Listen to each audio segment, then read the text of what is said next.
জয় গুরু পরম প্রেমময় শ্রী শ্রী জয় গুরু দাদা। ঠাকুরের বিমলদা কথা বললেন? শ্রদ্ধা বিমলদা, পরে বাংলাদেশ। কথা বলবো মা, পরে কথা জয় গুরু। বলবো মা। পরম প্রেমময় শ্রী শ্রী ঠাকুরের চিচরণে আমার শত সহস্র কোটি প্রণাম।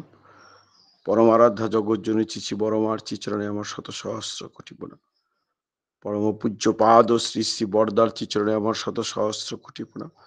পরম পূজ্য পাদ ও শ্রী শ্রী আচার্য দেবের চিচরণে আমার শত সহস্র কোটি প্রণাম। আজকে এই প্রাতকালীন সৎসঙ্গে উপস্থিত পরম প্রেমময় চিচি ঠাকুরের পবিত্র পুত পাঞ্জাধারী কর্মীবিন্দু, শ্রদ্ধার ইষ্ট প্রাণের সুভক্ত বৌর দাদা, শ্রদ্ধেয় ভক্তিমতী মা, প্রতি প্রত্যেককে আমার প্রণাম এবং জয়গুরু জানাই। আজকে আমাকে সৎসঙ্গে সাতক্ষীরা সৎসঙ্গে আমাকে ইষ্ট প্রসঙ্গ করার জন্য আমার শর্মিষ্ঠা সাহুমা আমাকে বলেছেন। আমি আদিষ্ট হয়েছি আমার শ্রদ্ধেয়া শর্মিষ্ঠা সাহুমায়ের দ্বারা। তিনি বলেছেন, তাই আপনাদের সঙ্গে আজ যুক্ত হতে পেরেছি। খুব ভালো লাগছে। সাতক্ষীরা সৎসঙ্গ আরো ভালো লাগতো যদি রাজনৈতিক অবস্থা ভালো থাকতো পশ্চিম এই বাংলাদেশের। সর্বপ্রথমেই আমি পরম পিতার আতুল চরণে আমার সেই গুরু ভাইদের প্রতি প্রত্যেকের মঙ্গল কামনা করছি। তারা যেন খুব ভালো থাকে সেই দেশে যেখানে রাজনৈতিক পরিস্থিতি খুব ভয়ানক হয়ে উঠেছে। পরম পিতার আতুল চরণে প্রার্থনা জানাই, প্রভু তুমি সবাইকে তোমার সন্তানদের ভালো করে রেখো।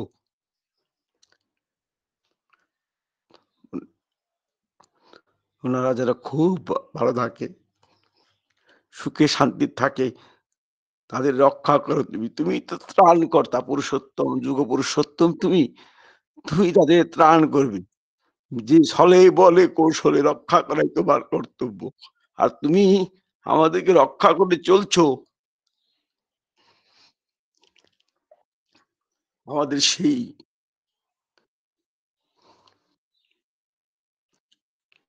গুরু ভাইদের রক্ষা করো প্রভু। তারা যেন খুব সুন্দর করে থাকে সপরিবার সবাইকে নিয়ে, এবং ইষ্টের সঙ্গে তো তারা যুক্ত হয়ে আছেই। প্রতি প্রত্যেকের মঙ্গল করে দাও ঠাকুর। আমরা চাই আমার একটি গুরু ভাই এই বাংলাদেশে যারা যারা আছেন, আমরা কত মত বিনিময় করে কত ভালো লাগে। আমাদেরও দেশ সেই বাংলাদেশি।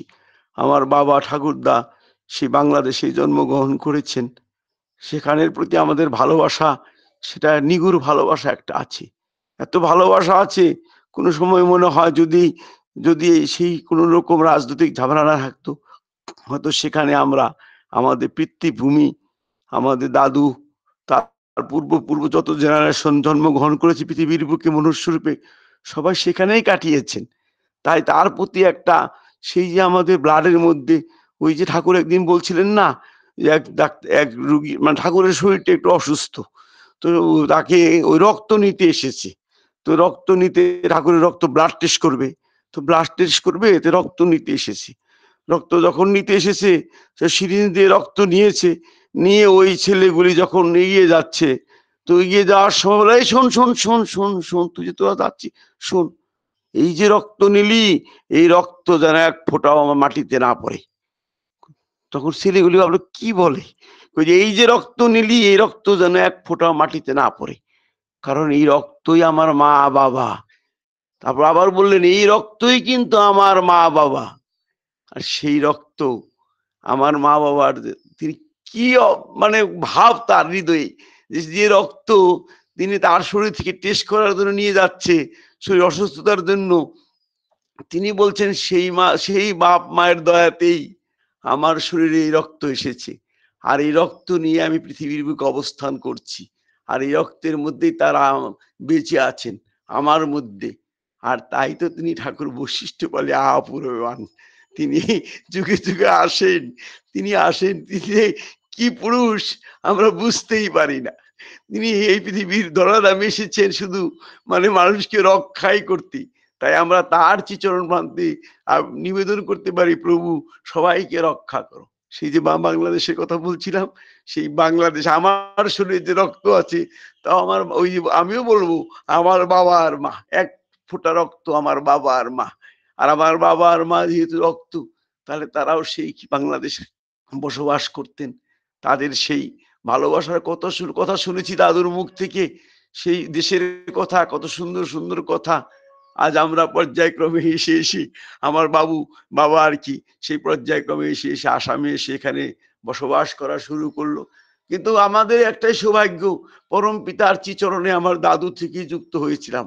আমাদের এখন আপনাদের প্রতি প্রত্যেকের তারই ইচ্ছায় আমরা চতুর্থ ফোর্থ জেনারেশন চলছি ঠাকুরের পথে। আমরা, আমার দাদু, বাবা, আমি, আমার সতী সন্তানরা সবাই ঠাকুর পরম্পরা দয়া আছে ঠাকুরের চিচরণ পান্তে যুক্ত হয়ে আছি।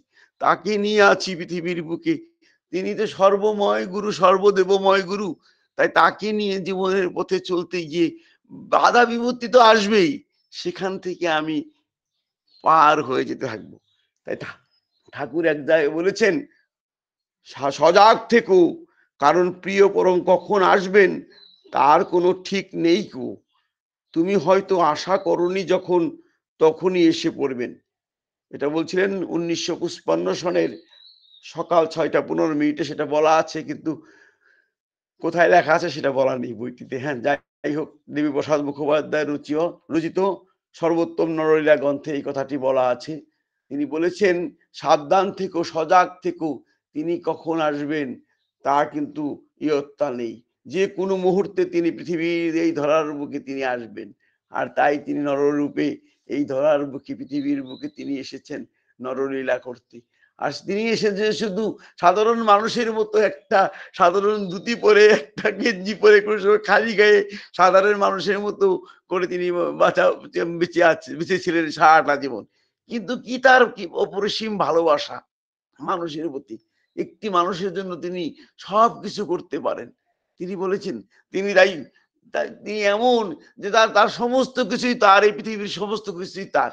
আবার তিনি বলেছেন, এক জায়গায় বলেছেন, মানে অশ্বিনী বিশ্বাস একদিন মানে ইসে বসে আছেন আর কি, ওই লাইব্রেরির বেঞ্চিতে বসে আছেন, এটা হিমায়তপুরের কথা, বেঞ্চে বসে আছেন। তো ঠাকুর সেখানে আসলেন। ঠাকুর আসার পরে অশ্বিনী বিশ্বাস তার বেঞ্চ থেকে উঠে দাঁড়ালো। ঠাকুর তাকে টেনে নিয়ে সামনে বসালেন, বসিয়ে বললেন, অশ্বিনীদা, আমার এখানে সংসারও নেই, আমার এখানে সন্ন্যাসীও নেই, আমি সন্ন্যাসীও নই, আমার সংযম নাই, অসংযম নাই, আমার দুঃখও নাই, আমার সুখও নাই, আমি কি? তাই প্রশ্ন করলেন, অসুবিধাকে বললেন তখন। কিন্তু এ তো বলা যায় না, বুঝে কে এ কথা? এ তো আর বলা যায় না। এ কথা কে বুঝে যে তিনি এই সমস্ত কিছুর অধীশ্বর, সব কিছুর ঊর্ধ্বে তিনি, এ কথা তো আর বলা যায় না, এটা বুঝবে কে? ঠাকুর তখন বললো আর কি। শুনে অসুবিধা ভাবছে যে নিজেরই অবস্থার কথা বলছেন ঠাকুর, তার কি অবস্থা, সর্বপ্রকারে ভাবের অতীত এক অব্যয় অবস্থায় তিনি সর্বদাই অবস্থিত আছেন, তাই ইঙ্গিত করতেছেন না তো? তাই আর কি, যে তিনি সেই ভাবের উপরে, তিনি সে সমস্ত অবস্থার উপরে তারই ইঙ্গিত পরম পিতা করলেন, আর করছেন, আর করে চলছেন। আবার দেখুন তার বিপরীত সত্তায় কি বলছেন, বিপরীত ভাবে তিনি এক জায়গায় কি বলছেন। একদিন ওই আমাদের শ্রদ্ধেয় ডক্টর ডাক্তার ডাক্তারটা ছিল, নামটা এখন মনে পড়তেছে না, সে ডাক্তার মানে কলা বাগানে বসে খুব নাম ধ্যান করতেছে। তো নাম ধ্যান যখন করছে, তখন নাম ধ্যান করার সময় নাম ধ্যান করছে, নাম ধ্যান করতে করতে সতীশ জোয়ারদার দাদা, ডক্টর সতীশ জোয়ারদার ছিলেন তিনি। তো সতীশ জোয়ার নাম ধ্যান করতেছে, নাম ধ্যান করার সময় বসে আছেন।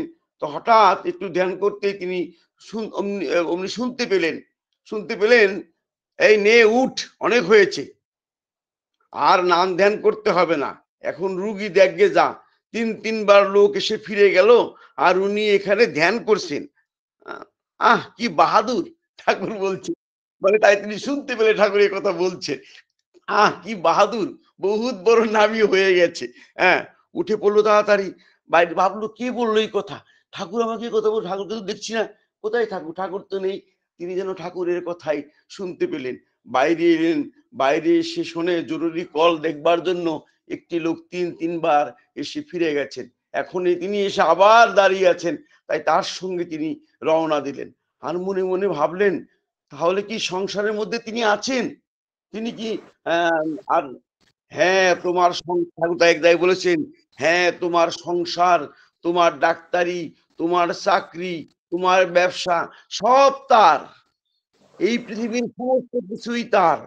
তার যেখানে যেখানে যেখানে লোপ উপকার হয় সেখানেই তিনি আছেন। যত কিছু কর্তব্য সব তার দেওয়া, সব তোমার পালনীয়। আর কি বললেন? যত কিছু কর্তব্য সব তারই দেওয়া। আর তুমি পৃথিবীতে, আমি তোমাকে নিয়ে এসেছি পৃথিবীর বুকে এই ধরার আমি, তোমাকে আমি শ্রীকৃষ্ণ যে গীতায় বলেছেন, আমি তোকে তোর মাতৃগর্ভে আসার সুযোগ করে দিয়েছি। তাই তিনি আমাকে এই পৃথিবীর বুকে নিয়ে এসেছেন। তাই যা যা করণীয় সব তোমার করণীয়, তাই ঠাকুর বলছে আমাকে করতে হবে। ঠাকুর তো তাই কত আকুলি বিকুলি করেছে যে তোরা তোরা আমার কাজ কর, আমি যে বলছি কথাগুলি তোরা চারিদিকে ছড়িয়ে দে, মানুষকে মানুষকে বল, তাকে সুখে থাকার কথা বল। কিন্তু আমরা সবাই সেই চেষ্টায় ব্রতী হয়ে তাকে বলি। তাই ঠাকুর এক জায়গায় বললেন, ঠাকুর বলছেন যে তোরা, ঠাকুর যে কি সেটা তো বলে শেষ করা যাবে না। পরম দয়াল শ্রী শ্রী ঠাকুর অনুকূলচন্দ্র পুরুষোত্তম এবার পৃথিবীর বুকে মনুষ্য রূপে যে এলেন, এসে তিনি একদিন দুপুরবেলা খাওয়া দাওয়ার পর তিনি ভক্তমন্ডলীর সঙ্গে বসে আছেন।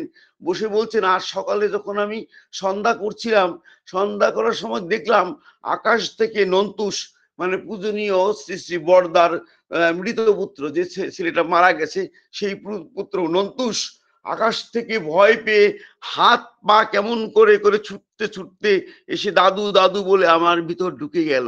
দাদু দাদু বলে আমার ভিতর ঢুকে গেল। কিন্তু যাদের মা না থাকে তাদের যাবার সময় আরো কত কষ্ট। ঠাকুর বললেন, যাদের মা না থাকে তাদের যাবার সময় আরো কত কষ্ট।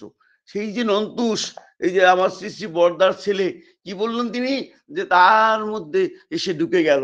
দাদু দাদু বলে ওই আকাশ থেকে দাদু দাদু বলে পা কেমন করে করে ফেলে তিনি কি করলেন, তিনি দাদুর মধ্যে এসে ঢুকে গেলেন। অর্থাৎ আমরা সেই দাদুর, এই যে দাদু পরম পিতা শ্রী শ্রী ঠাকুর অনুকূলচন্দ্র, আমরা প্রত্যেকে তার বুদবুদ। এই পৃথিবীর বুকে যে আমরা এসেছি সব তার বুদবুদ। তিনি দয়া করে আমাদের এই পৃথিবীর বুকে সৃষ্টি করেছেন, সৃজন করেছেন। তাই আমরা তাই পৃথিবীর বুকে এসে তার দেওয়া বিধানগুলি, তাকে আসার সময় আমি কথা দিয়ে এসেছিলাম, প্রভু আমার জীবনে তোমাকে ইষ্ট প্রতিষ্ঠায় আমার জীবনে একমাত্র ব্রত হোক। কিন্তু আমি এই পৃথিবীর বুকে এসে সমস্ত বেড়া জালে পড়ে সব কিছু ভুলে গেলাম। তাই একদিন ঠাকুর দুর্গা মাসিমা বলে এক মাসিমা ছিল আমাদের ঠাকুরের এই পার্শ্বদ, সেই দুর্গা মাসিমা একদিন ঠাকুরের সামনে এসে প্রণাম করে বসলো। ঠাকুর সামনে ডাকলো, ঠাকুর সামনে আরো সামনে ডাকলো, একদম ঠাকুরের পাশে এক ডাকলো। ঠাকুর তাকে জড়িয়ে ধরে বলতে লাগলো, মানে আদর করে করে বলতে লাগলো, বুদুম বুদুম বুদুম বুদুম বুদুম বুদুম করতে লাগলো। আলোচনা প্রসঙ্গটা বলা আছে। বলতে লাগলো। আর সেই দুর্গা মাসিমাও ঠাকুরকে আদর করে, শোনা আমার মনি, আমার আমার আমার পরম পিতা আমার, এই কথা বলতে লাগলো। বলতে বলতে ঠাকুরের দুই চোখ দিয়ে অধরে জল ধরে পড়ছে। মানে দুই চোখ দিয়ে অধরে যখন জল ধরে পড়ছে, তখন সবাই তাকিয়ে আছে তার দিয়ে, পার্শ্বত্ব বসে আছে তার সঙ্গে, সবাই তাকিয়ে আছে, এ কি হলো ঠাকুরের। ঠাকুর তখন বলল, সুখের মধ্যেও দুঃখ এসে যায়। যেখানে সুখ চাই, সুখ দেখতে থাকি, তখন দেখতে দেখতে মনে হয় কত দুঃখ যেন আমার এসে গেল। আমার মনে পড়ে গেল, আমার স্মৃতিতে তাদের স্মৃতি চালানো হলো। আমার মায়ের কথা খুব মনে পড়ে গেল, আমার আমার সেই গোপালদার কথা খুব মনে পড়ে গেল। মনে গেল মা যদি আমার থাকতো তো কত ভালো হতো। আমার শ্রদ্ধা কাজলদার আর কি বিয়ে, আর কি কাজলদার বিয়ে। তো কাজলদা বিয়ে করতে গেছেন, পরম পূজ্য পাদ শ্রী শ্রী কাজলদা, তিনি বিয়ে করতে গেছেন, ঠাকুরের সন্তান বিয়ে করতে গেছেন। ঠাকুর মানে আসতেছে না, বিয়ে করে আসবে আসবে। তো বারে বারে বঙ্কিম দাকে বলে, দেখ তো বঙ্কিম, ওই আসলো নাকি, কাজল আসলো নাকি, এই 5 মিনিট 2 মিনিট পরে পরে বলে আর কি। তো বঙ্কিম দা বলে, আগে আসলে তো আমরা সবাই শুনবই, ওই গেট দিয়ে ঢুকবে, আমরা শুনবই। তখন বললাম, তুই দেখ, আমার মনটা ভালো লাগতেছে না। তারও কিছুক্ষণ পরে বঙ্কিম দা বললো, আগে ঠাকুর ওই কাজল দা এসেছেন। ঠাকুর দু চোখ দিয়ে অজস্র দুই ধারে জল বয়ে যাচ্ছে। তখন বঙ্কিমদা বলে, আরে আপনি আবার অনেক ভক্ত আছে তো সামনে। তখন বঙ্কিমদা বলে, আরে আপনি ঠাকুর, আপনার আনন্দের দিন, আজকে ছেলের বউ আসছে, আপনাকে আসবে, প্রণাম করবে, আপনার ছেলে বউকে আশীর্বাদ করবেন, আপনার কত আনন্দ দিন, আপনার ছেলের বউ আসছে, আর আপনি দু চোখ দিয়ে আপনার জল বয়ে যাচ্ছে, আপনি কাঁদছেন কেন ঠাকুর? তখন ঠাকুর বলল, আমার যদি আজ মা থাকতো, আমার যদি আজকে মা থাকতো, তাহলে আমার মা নাত বউ দেখে কত খুশি হতো। এই যে তার ফাঁক, ঠাকুর তাই এক জায়গায় বলেছে যে বুদ্ধদেবের জীবনেও ফাঁক ছিল, শ্রীকৃষ্ণের জীবনেও ফাঁক ছিল, আমার জীবনে কোনো ফাঁক ছিল না। আমার জীবনে আমি যখন পৃথিবীর বুকে এলাম, আমি সবাইকে নিয়ে এসেছি, আমার মাও ছিল। যে আমার মা চলে গেল, আমার জীবনেও একটা ফাঁকের সৃষ্টি হলো। তাই তিনি কাঁদতে লাগলেন, মার কথা মনে করে কাঁদতে লাগলেন। তখন সবাই বললো, আরে বৌমা এসে গেল তো ঠাকুর, আপনি এখন তাকে আশীর্বাদ করুন, আপনি কেন কাঁদছেন? তখন ঠাকুর যেন আবার সম্বিত ফিরিয়ে পেল, ফিরে পেয়ে তারপর বৌমাকে আশীর্বাদ করে ঘরে পাঠিয়ে দিল। ঠাকুর একদিন একটা ওই সেগুন গাছের দিকে তাকিয়ে আছে, পার্শ্বদ সামনে বসে আছে, তাকিয়ে আছে। সেগুন গাছ সেই মানে চৈত্র মাসের খরা, পাতা ঝরে পড়বে আর কি এমন অবস্থা, সব পাতা শুকিয়ে শুকিয়ে কিছু কিছু পাতা পড়ে যাচ্ছে, কিছু পাতা বোটার সঙ্গে লেগে আছে। তখন ঠাকুর সেই গাছের দিকে তাকিয়ে আছে, একাধারে তাকিয়ে আছে। ঠাকুর, সবাই ভাবছে ঠাকুর আবার গাছের দিকে তাকিয়ে আছে। তাকিয়ে থাকতে থাকতে বললো, ওই যে দেখেছিস, ওই যে শুকনো পাতাটা, ওই শুকনো পাতাটা বুড়ো হয়ে গেছে আমার মতো, একদিন এই শুকনো পাতাটা খসে পড়বে, আমিও একদিন পৃথিবীর থেকে চলে যাব। আর এই শুকনো পাতা খসে গেলে তার হিসাব কে রাখবে? আর তার হয়তো কেউ হিসাবই রাখবে না। কত পাতা পড়ে যায়, কত গাছের কত পাতা গজেছিল, সে পাতা পড়ে যাবে, তখন তার হিসাব কেউ রাখবে না। এই পৃথিবীর থেকে তাকে সবাই হারিয়ে, মন থেকে হারিয়ে ফেলবে, মুছে ফেলবে, আস্তে আস্তে সে বিস্মৃতির পথে চলে যাবে। তখন যতীনদা ছিল, যতীন আগে ঠাকুরের কথা কেন বলছেন? এক যাবে, এক গাছের পাতা যাবে, আবার অজস্র নতুন পাতা গজাবে। যখন গাছের সব পাতা পড়ে যাবে, তখন অজস্র নতুন পাতা গজাবে। তখন ঠাকুর বলল, ঠিক বলেছিস ঠাকুর, ঠিক বলেছিস, কারণ এক যাবে, আবার নতুন পাতা গজাবে। তাই পরম প্রেম হচ্ছে ঠাকুর যখন এই ধরাধামে থেকে চলে গেলেন, আবার নতুন পাতা তিনি আমাদেরকে দিয়ে গেলেন। তাই আমরা সেই নতুন পাতার মাধ্যমে, সে আচার্য পরম্পরার মাধ্যমে আমরা তাকে অনুভব করি, তার ভালোবাসার কথা অনুভব করি। আমি যখন ওই আমার ব্যক্তিগত জীবনের কথা এসে বলবো, আমি যখন মানে ওই চাকরি পেয়ে পরে আসাম পাবলিক সার্ভিস কমিশনের চাকরি পেয়ে আমি সে লোক আমার মানে বান্দরদোয়া বলে একটা আসামের জায়গা আছে অরুণাচলে গিয়ে থাকি, ওখানে গেলাম। ওখানে গিয়ে আমার দিদির বাড়িতে গেলাম, এক দিদি মানে আমার পিসতুতো দিদি আর কি, সেই বাড়িতে গেলাম। গিয়ে তারা জামাইবু আমাকে খুব জোর করে ধরলো, তাদের ছেলে মেয়েগুলোকে পড়িয়ে দিতে লাগে। তাই আমি ভাবলাম, আচ্ছা ঠিক আছে, পড়িয়ে দিব, কি কথা আছে, আর তুমি এখানেই থাকবে, এখান থেকে আপ ডাউন করবে, বলে একটু দূর হয়, 30-40 কিলোমিটার হয়। তাই আমি বললাম ঠিক আছে, দেখা যাক। তো বলে ওখানে থাকলাম। কিন্তু পরক্ষণে আমি ঠাকুরের দীক্ষিত সস্তনী ঘরের মেয়ে ছিল আমার দিদি। যাই হোক, তারপরে মানে সেখানে গেলাম, সেখানে গিয়ে ঠাকুর বাড়িতে যখন উঠলাম, ঠাকুর প্রণাম, দিদিকে বললাম চল তো ঠাকুর ঘরটায় ঠাকুর প্রণাম করে আসি। তো ঠাকুর ঘরে ওখানে গেলাম, গিয়ে ঠাকুর ঘরের অবস্থা দেখে ভালো লাগলো না। ঠাকুরের ভক্ত মানুষ তারা, কিন্তু ঠিক তেমন করে রাখেনি। তখন আমি দিদিকে বললাম, দিদি জামাইবাবুকে বললাম, জামাইবাবু আমি থাকবো না। জামাইবাবু বলছে কেন? বলছে না, আমার ভালো লাগেনি, আমি আমি আমার জায়গায় চলে যাবো, ওখানে ভাড়া করে থাকবো বা কোয়ার্টার নিয়ে থাকবো সেখানে। বলছি কেন? আমি বলছি না, আপনি ঠাকুরকে ভালো করে রাখেননি না, এই যে ঠাকুরকে যে রেখেছেন, এটা আমার ভালো লাগেনি, এমন করে ঠাকুরকে রাখতে নেই। আপনি ঠাকুরকে আল্লাহ বানিয়েছেন, কিন্তু ভালো হয়নি, এমন করে কেন রেখেছেন ঠাকুরকে? ঠাকুর আমাদের জীবনের সব, তার দয়া আমি এই পর্যন্ত এসে পৌঁছেছি। তিনি দয়া করে আমাকে এই যে জোর করে চাকরি দিয়ে দিয়েছেন, যে চল তোর সংসার, না তোর সংসার চলবে না, তোর বাপ মা ভাই বোন না খেয়ে মরবে, তাই তখন আমাকে চাকরি দিয়েছেন। আর আপনি ঠাকুরকে এমন করে রেখেছেন, জীবনে তাকে ধরলে যে কি সুখ পাওয়া যায় তা বুঝেন না। তখন যাই বললো, চিন্তা করো না, কালকে আমি এই তুমি থাকো, তথাপি থাকো, আমি কালকে এই ঠাকুর ঘর তোমাকে বানিয়ে দেবো। পরের দিনই তারা সেই ঠাকুর ঘর মানুষ দিয়ে ঠিক করে দিলেন। ঠিক করে দেওয়ার পর সেখানে ছিলাম। সেই যে সেখানে ছিলাম, আমি প্রথমে একা একা দিদিকে নিয়ে প্রার্থনা করতাম, ভাগ্নিগুলোকে নিয়ে প্রার্থনা করতাম। করতে করতে পরম বেফিদার কি ইচ্ছা, আস্তে আস্তে সকাল বিকাল ২ বেলা প্রার্থনা করি। বিকালবেলা অফিস থেকে আসতে দেরি হয়, তো বন্ধর দিন তো আপনার প্রার্থনা করা, যাতে বন্ধের দিন প্রার্থনা করি। আস্তে আস্তে মানুষ জমা হতে থাকলো। আস্তে আস্তে আশেপাশের মানুষ, সেই ঈশ্বরের কাজ যেখানে হয় সেখানে তো মানুষ জমা হবেই। আস্তে আস্তে মানুষ জমা হয়। আস্তে আস্তে জমা হতে হতে দেখলাম ১০-১৫ জন মানুষ হয়ে যায়। তখন ঠাকুরের কথা আমি উঠে ওখানেই সৎসঙ্গের মতো করে মানে সেই নাম সত্যনারায়ণ স্মরণ গ্রন্থ পাঠ করে ঠাকুরের কথা বলি। তিনি পরম পিতা, তিনি যে পৃথিবীর বুকে এলেন, কেন এলেন, কি করতে এলেন, এগুলো বলি। বলতে বলতে মানুষের মনের মধ্যে একটা ভাবের সৃষ্টি হয়। তো ভাবের সৃষ্টি যখন হলো, তখন আমি তো ওই যেখানে চাকরি করি ওখানে একটা বলার কথা আছে। আমি ওখানে গিয়ে মানে জয়েন করেছি। জয়েন করার পর আমি সেখানে জয়েন করার পর আমি আমার আমার যেখানে ওই যেখানে আমার জায়গা সিট আমাকে দেখিয়ে দিল, সেখানে বসলাম। তখন আমার ওই একজন লোক এসে আমাকে ডাকলো যে আপনাকে ডাকছে। তা আমি তো নতুন গেছি, একদম বাঙালি মানুষ। হ্যাঁ, নতুন গেছি। তখন যাওয়ার পর আমাকে ডাকলো, আমি চলে গেলাম। চলে যাওয়ার পর আমাকে একজন মানুষের কাছে নিয়ে গেল। নিয়ে তার সামনে আমাকে বসালো। বসিয়ে বলল, ইঞ্জিনিয়ার আপনাকে ডেকেছেন। আর আপনি কথা বলেন, তাই বললো। তারপর তার সঙ্গে আমি কথা বললাম। তো আমার যখন করলাম, লীলা কোচ তার নাম, লীলা কোচ আর কি, অসমীয়া মানুষ। হ্যাঁ, তিনি ইঞ্জিনিয়ার, তিনি মানে এক্সিকিউটিভ ইঞ্জিনিয়ার, পিডব্লিউডি বিল্ডিং ডিভিশনের তিনি। তখন আমাকে বলল যে আপনি কোথা থেকে এসেছেন? তখন আমি বললাম আমি আসাম থেকে এসে, আমি মানে গুয়াহাটির পাশাপাশি একটি জায়গা আছে দরং ডিস্ট্রিক্ট, সেখান থেকে আমি এসেছি।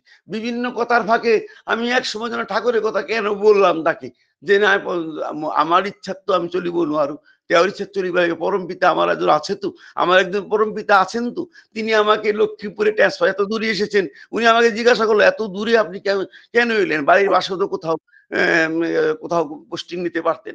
আমি বলছি না, আমার ইচ্ছায় তো হবে না। আমি বাংলায়, উনি অসময়ে বলছে, আমিও অসময়ে বলছি, কিন্তু এখন বাংলা, আমার ইচ্ছায় তো হবে না, পরম পিতার ইচ্ছায় সব হয়। তিনি যেখানে পাঠিয়েছেন সেখানে কাজ করতে হবে।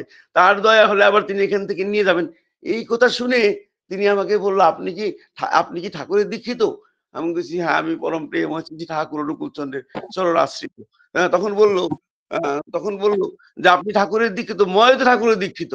তখন বললো আমি ঠাকুরের দীক্ষিত, আমি পরম দয়াল ঠাকুরের শ্রীচরণ আশ্রিত। হ্যাঁ, ইঞ্জিনিয়ার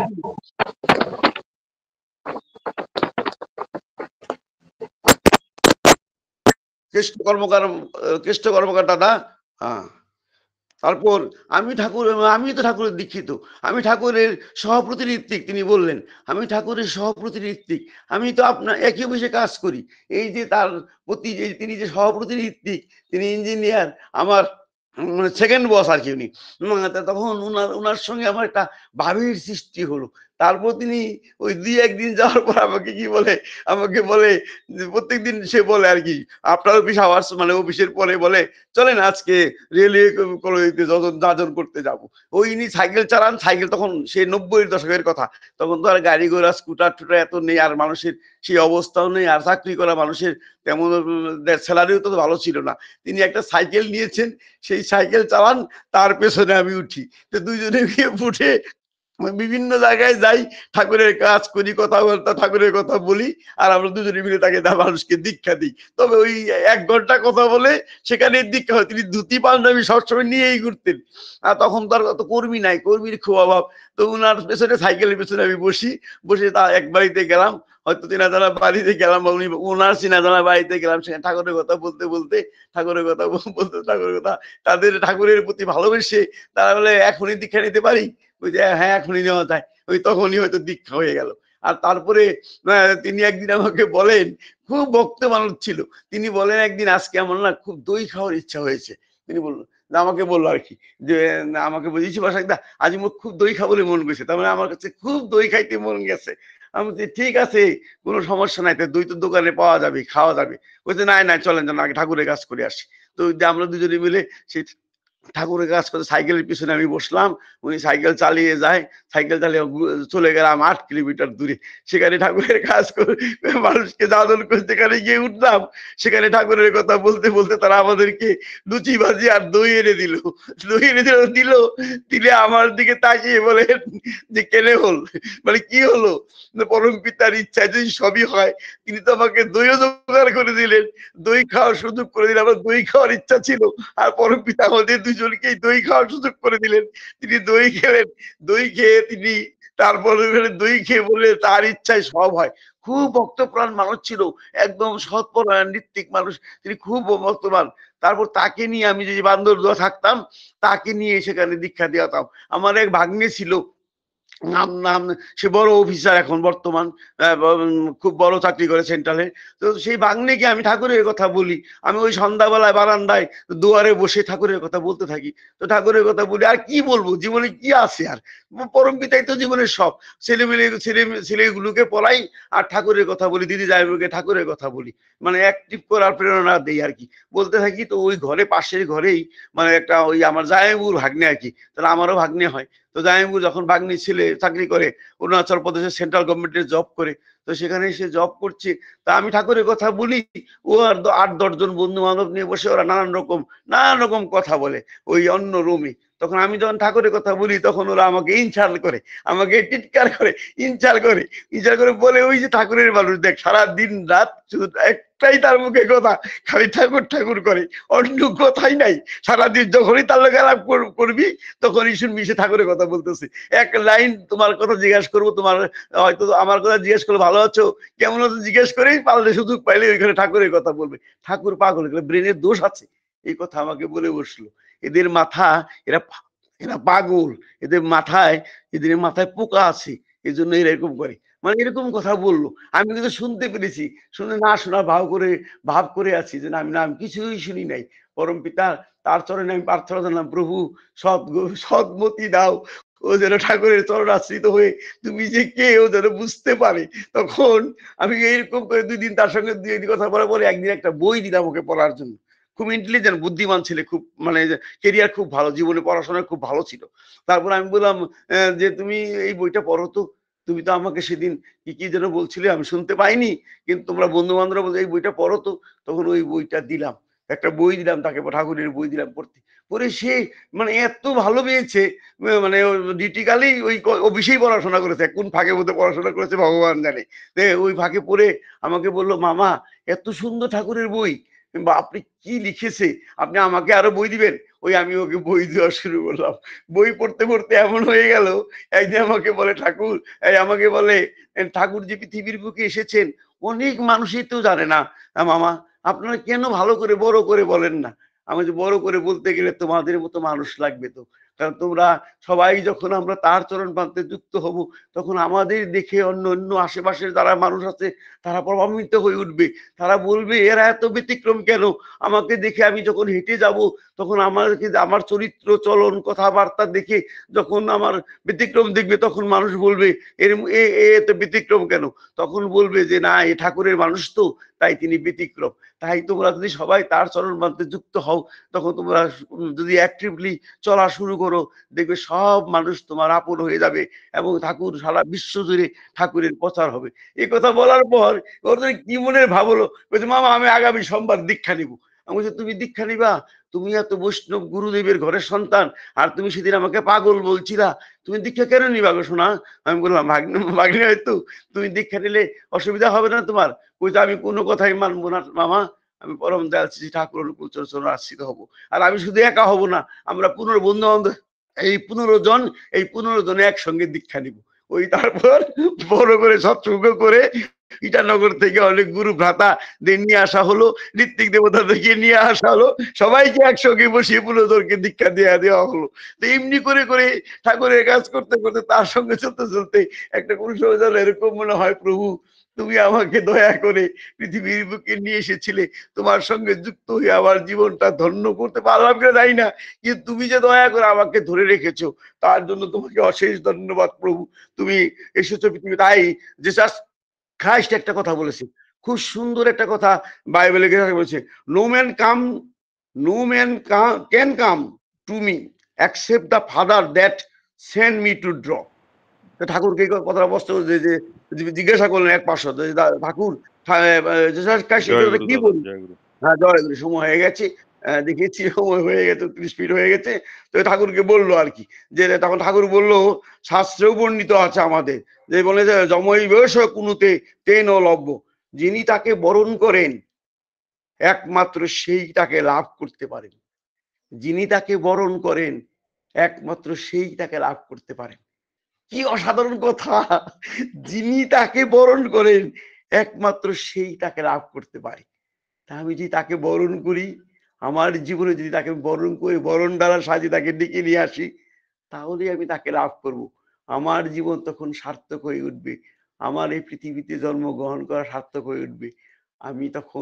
আমি আমার লয় হয়ে যাই তোমার চরণ তলে। এই প্রার্থনা জানাই দ্বারা জয় গুরু।